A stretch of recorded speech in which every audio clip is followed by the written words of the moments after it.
Bismillah. Innal hamdalillah nahmaduhu wa nasta'inuhu wa nastaghfiruh wa na'udzu billahi min syururi anfusina wa min sayyiati a'malina. May yahdihillahu fala mudhillalah wa may yudlil fala hadiyalah. Wa asyhadu an la ilaha illallah wahdahu la syarikalah wa asyhadu anna Muhammadan abduhu wa rasuluh. Amma ba'd. Alhamdulillah fi hadzal yaum yaumul khamis tsani wa isrun min syahri Ramadan 1444. Mazilna fi soal jawab Ramadaniyah. Falyatafaddal li ikhwanina an yaqra'a as-su'al. Bismillah, soal jawab Ramadan 22 Ramadan 1444 Hijriah dari Freddy di Sulsel. Bismillah, afwan Ustaz, izin bertanya bagaimana hukum sholat tarawih dan witir, tapi sholat tarawih dan witirnya beda imam. Apakah tetap mendapatkan pahala sholat satu malam penuh dengan hal tersebut? Apakah ada dalil tentang hal tersebut Ustaz? Jazakallahu khairan. Bismillah. Pertanyaan yang sering kita tampung dari berbagai ikhwah. Maka permasalahan ini telah datang hadis yang secara mantuk dan asbabul wurud menjelaskan bagaimana keadaan dari seseorang yang mendapatkan keutamaan sholat malam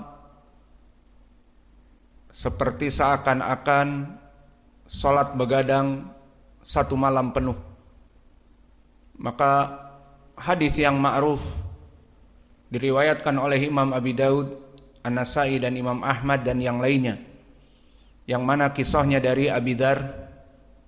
Berkata Rasulullah sallallahu alaihi wa ala alihi wasallam, "Inna rajula idza shalla ma'al imam hatta yansarifa husibalahu qiyamul lailatin." Disebutkan bahwa seseorang jika salat bersama imam, maknanya dia salat tarawih bukan di masjid, tapi bukan di rumah, tetapi di masjid bersama imam. Ini dari syarat yang pertama.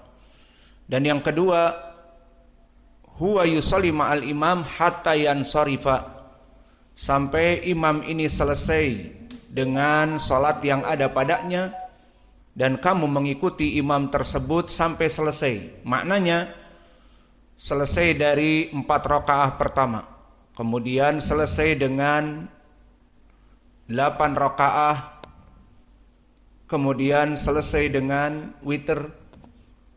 Maka mengikuti imam sampai selesai, itu maknanya. Keutamaannya baru mendapatkan husibalahu qiyamul lailatin. Dia akan mendapatkan keutamaan satu malam penuh. Dan hadis ini mungkin kita berikan takhrij agar yakin dari yang kita berikan jawabannya.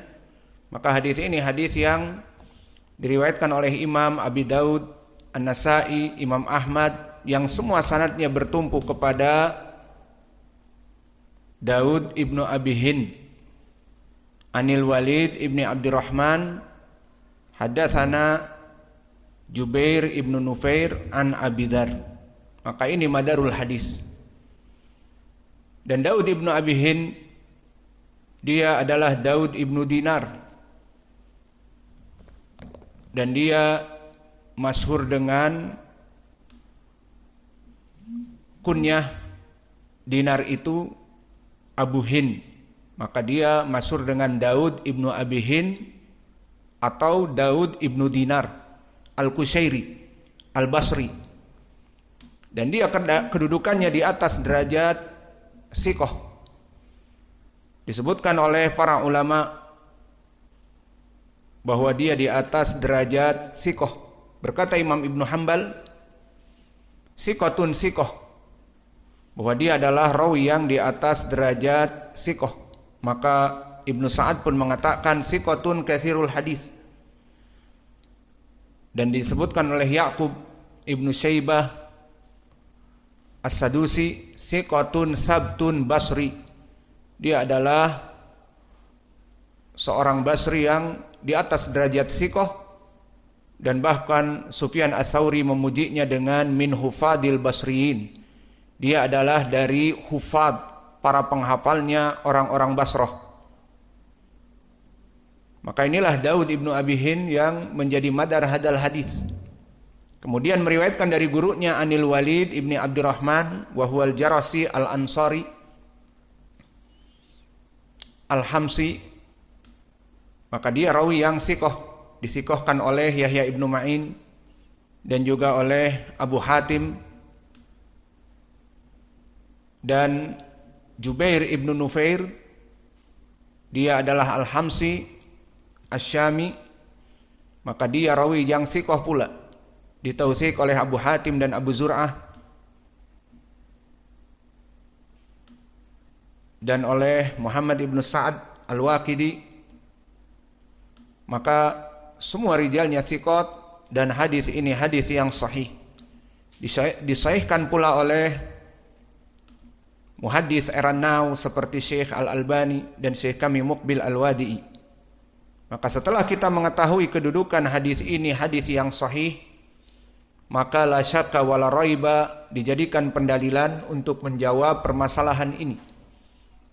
Maka permasalahan ini telah datang nasnya mantuk bahwa man shalla ma'al imam inna rajula idza shalla ma'al imam, jika seseorang dia salat bersama imam hatta yansarifa, syarat pertama berjamaah dengan imam, dan yang kedua bareng keluar dengan imam. Maknanya di sini dia salat tarawih dan witirnya dengan imam. Itu yang dipahami dari hadis secara mafhum al-mukhalafah juga.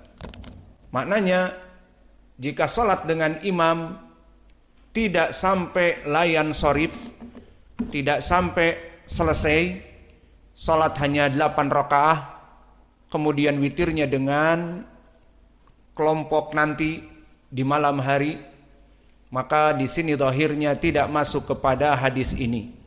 Maka mafhum al-mukhalafah man shalla ma'al imam hatta yansarifa, mafhumnya di sini adalah tidak diberikan keutamaan husibalahu qiyamul lailatin, seakan-akan dia salat sepanjang malam, karena mafhum al-mukhalafah barang siapa yang salat bersama imam sampai selesai, maka mafhum mukhalafahnya barang siapa yang salat bersama imam dan tidak selesai bersama imam, keluar 8 rakaah untuk salat witir di rumahnya ataupun dengan jamaah yang lain nanti malam, maka wallahu a'lam, al-ilmu indallah, tidak mendapatkan keutamaan ini.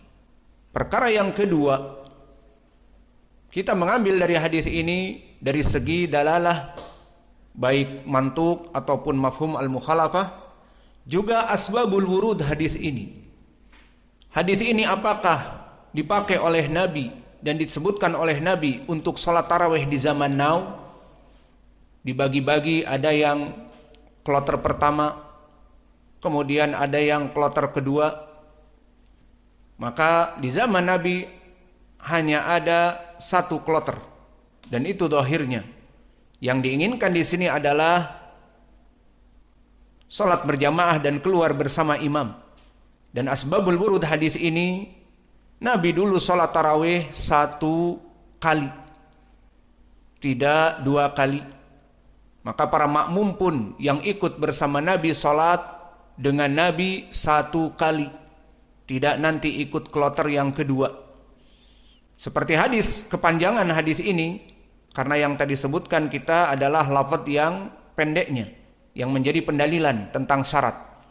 Maka hadis ini jika kita buka, disebutkan oleh Abu Dzar, falam yakum bina syai'an minasyahri hatta baqiya sab'un, maka tidaklah Nabi melaksanakan salat malam berjamaah tarawih awal pertama kali kecuali di saat sudah masuk ke malam 23 yang tersisa hanya 7 hari lagi.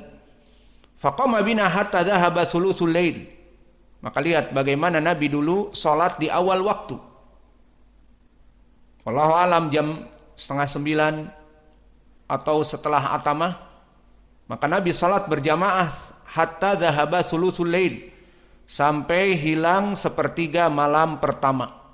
Sepertiga malam pertama misalnya jam 10 dari ba'dal isya, maka selesai.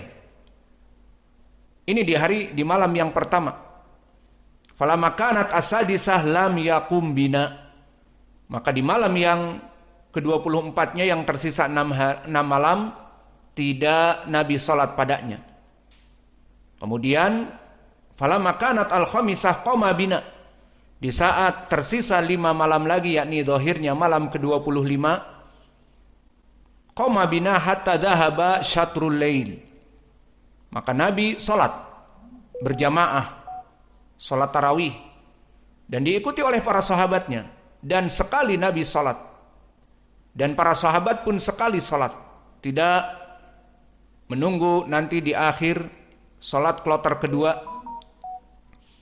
Maka dhahaba syatrul lail, maknanya Nabi salat di awal malam, kemudian sampai setengah malam, sampai midnight, selesai dari tengah malam sekitar jam 1. Maka di sini mungkin wallahu alam Nabi memulai jam 10 al-atamah sampai jam 1 atau jam 9 sampai jam 1, wallahu alam. Yang jelas nasnya di sini menyebutkan 1 kali salat, tidak di awal kemudian nanti diganti lagi dengan salat di akhir kloter kedua.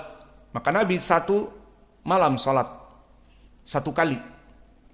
Faqultu ya Rasulullah law nafaltana qiyama hadhihi lailatin, faqala inna rajula idza salama al imam hatta yansarifa husibalahu qiyamu lailatin. Kemudian meriwayatkan hadis ini dengan lafaz yang telah kita ambil tadi, bahwa syaratnya bersama imam dan selesai bersama imam berjamaah.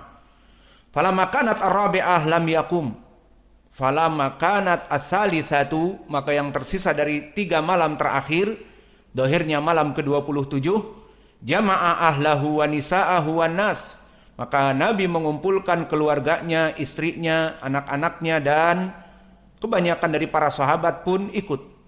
Faqama bina hatta khashina an yafutana al-falah, maka Nabi salat di malam yang terakhir sampai kami takut yafutuna al-falah, ditakutkan bahwa al-falah itu telah masuk.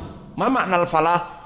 Disebutkan wa mal falah qala as-sahur, bahwa waktu sahur akan masuk. Maka ini salatnya Nabi di malam yang ketiga, di malam Lailatul Qadar wallahu a'lam pada zaman itu. Maka Nabi memanjangkan sampai di malam ke-27 Nabi memanjangkan sampai menjelang fajr, dari zahirnya awal malam seperti biasa. Maka sumalam yakum baqiyati syahr, kemudian Nabi tidak salat setelah itu sampai kepada hari Id, dan tidak pernah salat seperti disebutkan di hadis Aisyah dan Ubadah ibni Samit dan Zaid ibn Thabit, yang mana lafaz-lafaznya semuanya menjelaskan bahwa Nabi tidak keluar, meskipun Nabi tahu dan para sahabat berkumpul di masjid di malam yang keempat, dan lebih banyak jumlahnya daripada malam yang lain. Maka disebutkan bahwa mereka seperti membangunkan Nabi, berdaham-daham dan sebagainya. Maka Nabi keluar dan mengatakan, inni ra'aitukum mada fa'altumul barihah, aku mengetahui apa yang kalian perbuat. Walakinni, tetapi aku tidak keluar, khasyitu an yufridu alaikum falam istata'tum, maka aku sengaja tidak keluar, tidak menjadikan imam untuk kalian, karena aku takut salat tarawih akan diwajibkan bagi kalian. Maka inilah asbabul wurud hadis ini. Pertama, hadisnya sahih dari sahabat Abi Dar dan telah kita takhrij. Yang kedua, pengetahuan tentang lafadz secara mantuk dan mafhum al-mukhalafah. Maka lafadz yang mantuknya, barang siapa yang salat bersama imam hatta yansharif, baru mendapatkan keutamaan ditulis sebagai orang yang salat semalam suntuk. Mafhum al-mukhalafah, kalau tadi disebutkan man shalla ma'al imam hatta yansharif, mafhum al-mukhalafah, barang siapa yang tidak salat bersama imam hatta yansharif, hanya salat 4 rakaah, 4 rakaah nanti dilanjutkan dengan witirnya di kloter kedua, atau salat 8 rakaah nanti dilanjutkan di kloter yang kedua, maka di sini wallahu a'lam dari mafhum al-mukhalafah tidak masuk kutiba au husiba lailah kamilah. Dan kita berikan juga tadi asbabul wurud. Bagaimana dulu Nabi dan para sahabat 1 kali salat ikut bersama Nabi, ya kelompok salatnya itu. Dan Nabi di saat mengucapkan barang siapa yang salat bersama imam sampai selesai, maknanya kalian para sahabat salat bersamaku bersama Nabi sampai selesai bersama imam. Nabi selesai, para sahabat selesai, maka kutibalahu au husibalahu lailah kamilah. Ini asbabul wurudnya. Adapun di zaman now kemudian dibagi menjadi tarawih di awal, kemudian nanti lagi tarawih di akhir. Maka itu di zaman sekarang, dan insya Allah semua orang bisa mengikutinya. Seperti kita salat di Al-Haramain di Makkah dan juga di Madinah seperti itu. Di sana hidup terus. Mulai dari setelah salat Isya, agak lambat di sana sekitar jam 9, maka dimulai kloter pertama. Barang siapa yang ingin ikut-ikut, maka selesaikan lebih baik. Masuk kepada hadis ini. Maka tidak apa-apa mengikuti kloter yang pertama sampai selesai jam 12 biasanya. Kemudian setelah itu istirahat di Masjid Nabawi dan juga Masjid Makkah. Kemudian setelah itu mulai dari jam 2 salat lagi sampai menjelang fajar atau jam 1.30, tergantung kepada malam-malam Lailatul Qadar, tentu lebih panjang dan lebih lama. Maka ini diadakan untuk kemaslahatan kaum muslimin, karena di Masjidil Haram dan di Masjid Nabawi pengunjung terutama di bulan Ramadan akan lebih banyak, apalagi di Masjidil Haram umroh sekalian, maka full. Maka dilaksanakan keadaan seperti ini untuk kemaslahatan kaum muslimin, bisa sholat di awal waktu, nanti melaksanakan umrohnya di pertengahan malam ataupun di malam, ataupun mau melaksanakan ibadah umroh di awal waktu, biar nanti ikut yang salat malam, terserah. Yang jelas di sana hidup. Dan begitupun di Madinah, di Masjid Nabawi hidup kloter pertama dan kedua. Alhasil barang siapa yang ingin mengikuti salat bersama imam dan mendapatkan kutiba lailah kamilah, maka masuk kepada hadis Abi Dar tadi. Ikut kloter yang pertama, selesaikan bersama imam. Atau ikut kloter yang kedua, selesaikan bersama imam. Inilah yang bisa kita berikan. Wa naktafi ila huna wa jazakumullahu khaira wa